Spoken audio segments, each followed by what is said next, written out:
Hi guys, Trevor Swenson with Through the Darkness. My journey with PTSD and trauma and stressor-related disorder, and I wanted to introduce somebody today before I went on with my topic for the day, and that is my buddy Murphy that is in training, that I've been training diligently for 8 months on being a service dog for me specifically. Murphy, Henna. And I just thought it was about time that you got to see who Murphy was and what a blessing he has been. And I'm going to do a couple of pieces. Hey, you're on camera. I'm going to do a couple of pieces on training dogs and the benefit of having a dog in trauma and stressor-related disorder and the difference that he has made in my life and the life of my family. Murphy is a Labradoodle. Dad was a standard poodle. Mom was a black lab. Unbelievably compassionate dog, unbelievably soft-hearted dog. He is a contact dog. He needs to have human contact as far as physical body contact, which is very, very important and therapeutic in my walk through PTSD. So I just wanted to introduce him to you. Amazing animal, does an amazing job, and helps me with the topic that I'm going to talk about today in PTSD that has had a big impact, I should say, in my life since being diagnosed, and that is social aversion. Okay, you can go ahead. He gets to be a dog now. He's got to have time to be a dog when he's not on the clock. Social aversion, how my life has been affected and has been changed because of PTSD with social aversion.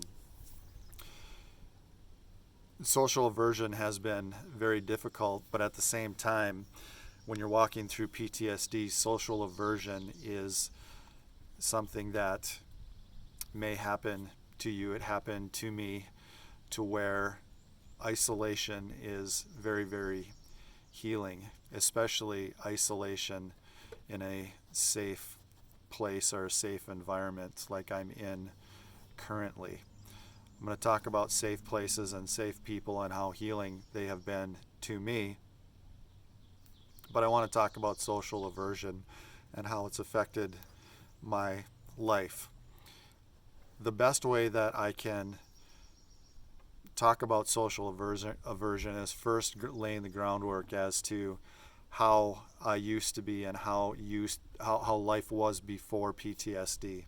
Just a quick example, my wife and I used to open our home regularly to people and groups of people to hang out, fellowship together. We had a long-running life group that was an incredible blessing to our household, and I used to run with a group of guys regularly, hunting and fishing, enjoying the great outdoors, laughs, fires, things along those lines. And all of that has changed now because of PTSD. My thirst for isolation and my aversion to being interacted with people has really changed. One of my triggers happens to be people initiating contact with me, and whether that be via phone or in person, I have a very difficult time doing that anymore, which is, if you had known me, my job while I was struggling with PTSD, and my job, my entire professional career was people. It was just people all day, interaction with people, helping people, coaching people, teaching people, leading people, mentoring people. And now I just don't have it in me to do that any longer. And so the complete 180 in my personality is very stark and very obvious. I don't like answering our door. I'll never answer the phone if I get a phone call. I don't like people in public walking up to me. I'm extremely triggered by anger. And the best way for me to deal with that is just to be isolated and quiet and study, read, work on information that I feel will be helpful to people as they walk through trauma and stressor-related disorder, or have somebody in their family who's struggling with it. And my life has changed. It's changed drastically. One of the things I used to look forward to more than anything, there are a few things, and they all revolved around groups of people. And that was hosting people for their summer vacation together and guiding them fishing and interacting and just lots and lots and lots of stimulus. And that has changed now for me, and it's okay. It's completely okay, because I've learned to love the person that I've become, and I've realized that my gifts and my talents and my abilities, I'm still going to continue pouring them into people. It's just that I'm more in control of the situations. The best piece of advice that I got in dealing with social aversion, and I follow it as closely as I possibly can, is that I never get myself into a situation that I can't get myself out of very quickly. And if that means driving somewhere myself and meeting people someplace so I'm able to leave when I can leave, that's great. If that means bringing my dog shopping with me at the places I really enjoy going and shopping quietly, so I'm able to use the dog as the excuse to leave the situation, that's what I do. If it is being open with my family and just asking them to understand that I may just have to go off and have some quiet solitude time when we're together, and it has nothing to do with them personally whatsoever, that's the key. The key is that people around you understand that it has nothing to do with you. It has to do with your traumatic experience and the way it's manifested itself in your life. I'm going to say that again. You need to communicate with the people around you that the new you, the different me, has nothing to do with love of the people in my family, has nothing to do with my innate desire. It has to do with how PTSD has changed me. And it's amazing that pride of lions that I talk about, and I'm going to continue talking about it because it's never been made so clear to me how important that is. That pride of lions understands, and they love you in spite of the changes that have taken place because of PTSD. And that is about as cool as it gets. But social aversion is a very obvious change that has taken place in my life, and it's opened the doors for some really neat things. I talked about in a previous episode how it has pushed me and forced me closer into a deep dive with my Creator and with longing to study and learn and read the Bible like a child, which I challenge you to do as well, is just open the Bible and read it like a child. You don't need to be a theologian. You don't need to be actively involved in your church or a church. You don't even have to know anything about Christ or God's love for you or what Christ did for you to start reading the Bible like a child. And the social aversion aspect of my PTSD has given me an amazing Chev, Chev, Chev, Chev, good, good, has given me an amazing platform and opportunity to pursue those things, which have been very, very healing. Henna, Henna.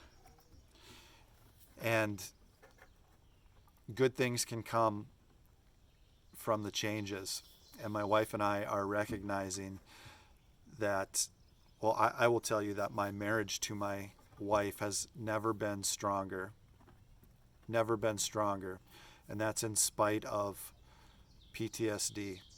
And I give her all of the credit because she is the definition of a lioness. She fought for me to get medical help. She fought for me to get therapy. And we talk openly about everything. She reviews all of my videos. She's my #1 fan. It's a great thing. And I will tell you that PTSD in and of itself on the surface is absolutely something that can tear a marriage apart, but I am a living, walking example that it can also bring a husband and wife intimately closer together. And the reason that that can happen is that I will tell you that the spouse suffers as much or more than the person going through the PTSD. Without a doubt, I have seen my wife broken. I have seen my wife completely crushed in agony. And it's because of the love of Jesus that she has in her. She is a beautiful heart, a beautiful soul. She is one that has a genuine love for people. And when people cry, she cries. When people break, she breaks. And when you are in a relationship like that, there's no way that you can't grow closer together. But the key is communication. The key is communicating that the symptoms that you are going through are not because of your spouse, unless a traumatic event and the trauma came from your spouse. Obviously, then I hope that you are either getting counseling or getting out of that relationship. But if you are in a relationship where the trauma came from outside of your spouse, I challenge you that there is hope and that there is encouragement, that as your circle of trust is slammed shut and your social aversion grows because of PTSD, that you find that relationships grow deeper and more meaningful, even though they may be smaller in number. And that is unbelievably rewarding in life. So social aversion for me has been a very impactful symptom and a big change that has come because of PTSD, but it's something that I'm working through. It's something that I know that as my healing continues and as my recovery continues, will become less of an issue. But right now, I'm just accepting wholeheartedly the new me, and I'm being patient and I'm being gentle with myself. I'm going to do an episode on that coming up, on being patient and gentle with yourself and be forgiving of yourself, which is very healing as well. But social aversion is a very real part of my PTSD journey. And I can't explain it, but it's something that has happened, and it's something that I just work with right now. There are things that I used to do all of the time that I just don't do anymore because of the social aspect, because it's just too much and it's too draining, and my body needs rest and my body needs healing at this point. And I hope that you are sensitive to your own personal needs. And again, I'm going to challenge you, step out and take that first step of faith. A, in asking God to be part of your journey, and B, getting professional help. I'm not a doctor, I'm not a counselor. I'm a dude that has PTSD and has walked the walk. And I simply want to share my story and give you hope and give you encouragement and give you a sense of I'm okay even though I'm different, and that my purpose is still significant in this world. And as I have done so many times, I'm going to close with the perfect gem that you are. And I will tell you that if this were a diamond, well, number one, I wouldn't be doing this video because I'd be a pretty rich dude. If this were a diamond, though, one thing that you should think about in the formation of a perfectly formed gem of great value comes a lot of pressure, comes a lot of heat, comes a lot of forces working against it to develop something very beautiful. And I believe that with all of my heart in your journey with PTSD and trauma and unresolved trauma, that this is going to happen for you. This is how God sees you. He sees you like this in spite of your PTSD. He sees that you as this in spite of your mistakes. His grace is so much bigger than all of your mistakes and all of your shortcomings and all of the missteps that we have made, you and I. This is how he sees each one of us. Perfectly created, fearfully and wonderfully made. Thanks for being with me this morning. I'm glad Murphy could make his cameo.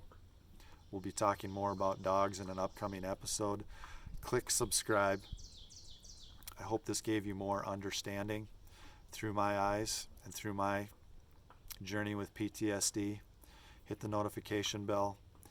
It would be great if you forwarded this on to somebody that you feel might be suffering.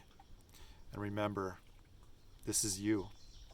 No matter how you're feeling, no matter how other people look at you or you feel that they're looking at you, this is you in the eyes of God, and that will never, ever change.